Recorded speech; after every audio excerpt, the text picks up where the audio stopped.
नमा संस्कृता मित्राणि। तो मित्रों, आज हम बिहार बोर्ड के 9वीं कक्षा के संस्कृत का हम त्रयोदशा पाठ, जिसका शीर्षक है किशोराणाम मनोविज्ञानम, इस संपूर्ण पाठ का हम हिंदी अनुवाद करने जा रहे हैं। आप लोग वीडियो के अंत तक बने रहेंगे। वीडियो काफ़ी अच्छी होने वाली है आप सभी के लिए। तो इससे पूर्व के एपिसोड में मैंने द्वादशा पाठ का संपूर्ण प्रश्नोत्तरी कर लिया था। आज के एपिसोड में हम इस संपूर्ण पाठ का हिंदी अनुवाद करेंगे। आप लोग वीडियो के अंत तक बने रहेंगे। वीडियो काफ़ी अच्छी होने वाली है आप सभी छात्र छात्राओं के लिए। चलिए बिना विलंब के इस वीडियो को हम प्रारंभ करते हैं। जैसा कि आप देख सकते हैं, इसमें इसका शीर्षक जो दिया गया किशोराणाम मनोविज्ञानम, किशोर का जो किशोरावस्था की जो लोग होते हैं उनके मनोविज्ञान यानी साइकोलॉजी के बारे में इसमें हम पढ़ेंगे। ठीक है, तो चलिए हम बिना विलंब के इस वीडियो को शुरू करते हैं। विद्यालयस्य उच्च कक्षासु अध्ययनाश्छात्राः सर्वे अपि किशोराः। विद्यालय के उच्च कक्षाओं में अध्ययन करने वाले छात्र या छात्राएं सभी किशोर हैं। यानी कि जो 9वीं कक्षा या 10वीं 11वीं 12वीं में जो भी छात्र छात्राएं हैं सभी के सभी किशोर होते हैं, किशोरावस्था में होते हैं। अध्ययन काले अपि तेषां महत्वाकांक्षा भावी जीवनस्य समृद्धे सर्वदा वर्तमाना भवति। अध्ययन काल में भी यानी पढ़ाई के समय में भी उनकी महत्वाकांक्षा भावी जीवन की समृद्धि में हमेशा वर्तमान होती है। परस्परस्य स्पर्धा अपि तेषु विकसति। आपस की स्पर्धा भी उन सभी में विकसित होती है। शरीरेषु च परिवर्तनं मानसमान्दोलयति। तत्सर्वं विचार्य शिक्षापरो अयं पाठः निर्मितः सामयिकः प्रासंगिकश्च। और शरीरों में परिवर्तन तथा मन को आंदोलित करता है, उन सब का विचार करके शिक्षाप्रद यह पाठ निर्मित है जो सामयिक और प्रासंगिक है। निर्मित सामयिक प्रासंगिकश्च, यानी कि जो सामयिक और प्रासंगिक है। अब इसमें यहाँ से पाठ प्रारंभ होता है। अब जीवने परिवर्तनम प्रकृतेर नियमः। जीवन में परिवर्तन प्रकृति का नियम है। न सदा एकरूपता तिष्ठति। जीवन में हमेशा एकरूपता नहीं रहती है। अतएव कृष्णः गीतायां कौमारं यौवनं जरा इति रूपेण जीवने अवस्थात्रयं निर्दिशति। इसलिए श्री कृष्ण गीता में कौमार्य, यौवन तथा बुढ़ापा के रूप में जीवन को 3 भागों में बांट दिया है। यानी कि कौमारम और युवावस्था और जरा यानी वृद्धावस्था, इस 3 रूप में जीवन को बांट दिया है। 3 भागों में जीवन को बांट दिया है। तत्र कौमारम एवं किशोरावस्था कथ्यते। वहाँ जो कौमार ही किशोरावस्था कहे जाते हैं, वहाँ कौमारी को ही किशोर कहते हैं। बाल्यावस्था युवा अवस्थायोऽन्तराले च सा भवति। यह अवस्था बाल्यावस्था तथा युवावस्था के बीच में होती है। उच्च विद्यालये अधियानः किशोराः किशोर्यश्च भवन्ति। उच्च विद्यालयों में पढ़ने वाले किशोर किशोरियां होते हैं। विद्यालये सामान्य शिक्षा क्रमेण ते परांगतम पाठमेव अनुसरन्ति। विद्यालय में सामान्य शिक्षा द्वारा वे परंपरागत पाठ को ही पढ़ते हैं। किंतु तेषां शारीरिको मनोवैज्ञानिकश्च पक्षावुपेक्षितो अस्तः। किंतु उनका शारीरिक एवं मनोवैज्ञानिक पक्ष उपेक्षित रहते हैं। न शिक्षिका न च अभिभावका विषये अस्मिन् दत्तावधाना। न तो शिक्षक और न ही अभिभावक इस विषय में सावधान रहते हैं। अगला पैराग्राफ है किशोराणाम किशोरीणाम च शरीरम मनश्च युवावस्थां प्रति प्रवर्तते। किशोर और किशोरियों का शरीर एवं मन युवावस्था में बदल जाते हैं।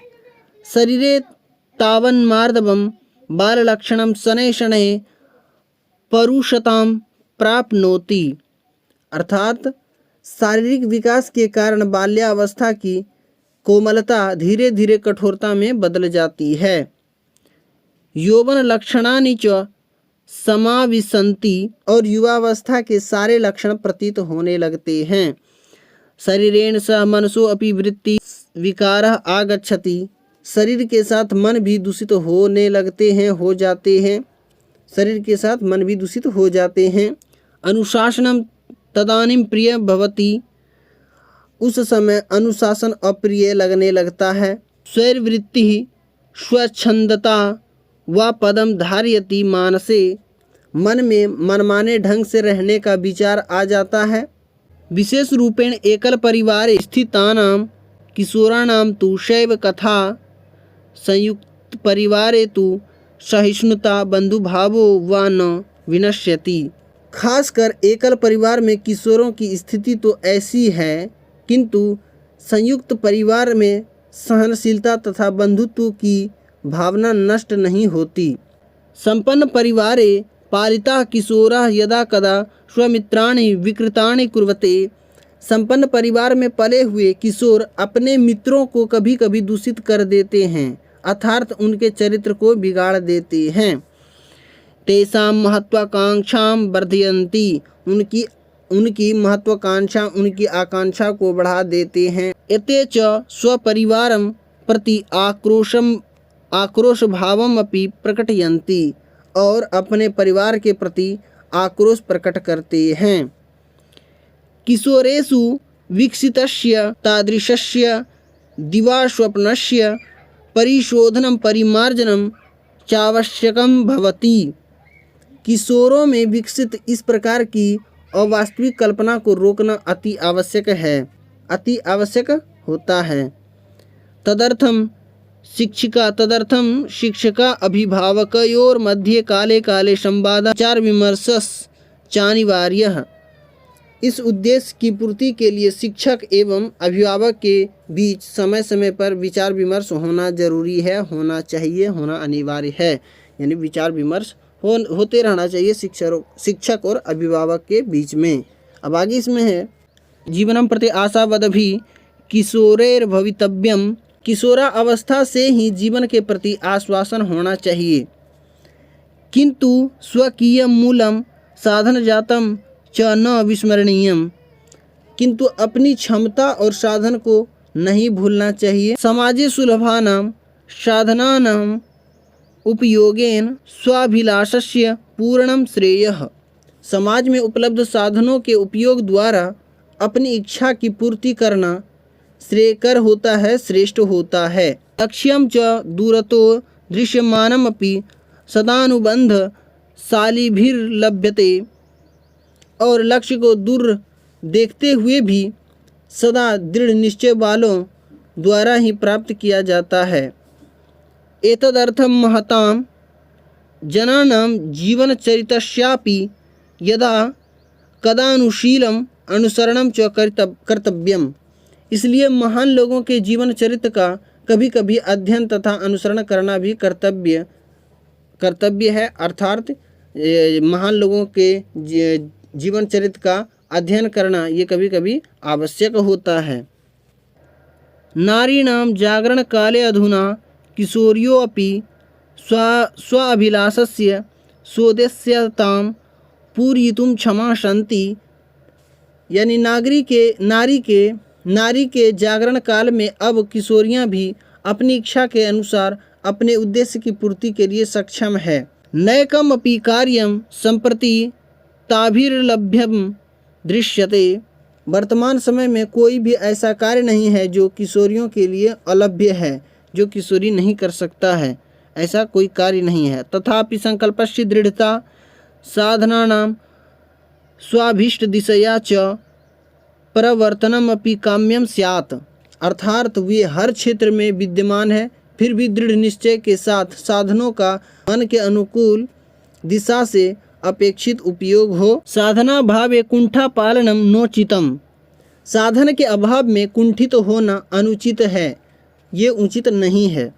अन्यथा प्रतिभाया विनाशः सुलभस्यापि साधनस्यापयोगः इति। क्योंकि इससे प्रतिभा नष्ट होती है और साधनों का दुरुपयोग होता है। अत्र नीतिकारस्य पद्यांशस्य अभिनवः अर्थ अनुसरणीयः। यहाँ नीतिकार के पद्यांश का नवीन अर्थ अपनाने योग्य है, जो इस प्रकार दिया गया है। एक पद्य, देवं निहत्य कुरु पौरुषम आत्मशक्त्या यत्ने कृते यदि न सिद्ध्यति को अत्र दोषः। देखिए बहुत ही सुंदर पद्य दिया गया है ये नीतिकार के द्वारा। इसका जो अर्थ हुआ, भाग्य को छोड़कर अपनी सामर्थ्य भर परिश्रम करना चाहिए, सामर्थ्य भर परिश्रम करो। यदि प्रयत्न करने पर भी सफलता नहीं मिलती है, यदि कोशिश करने पर भी आपको सफलता नहीं मिलती है, तो इसमें किसका दोष है? किसी का नहीं। ठीक है, तो इसका यही अर्थ हुआ। इसके बाद इसमें दिया गया है अर्थात प्रयत्नस्य फलम यदि सत्वरम न लभ्यते तदा चिंतनीयम एतत् जन्मम प्रयत्ने कः कुत्र च दोषः आसीत्। अर्थात प्रयत्न का परिणाम यदि शीघ्र प्राप्त नहीं होता है, तब यह सोचना कि मेरे प्रयास में कहाँ और कौन सी गलती या कमी थी। सिद्धि कथम न जाता इति, सिद्धि कथम न जाता इति, सफलता क्यों नहीं मिली।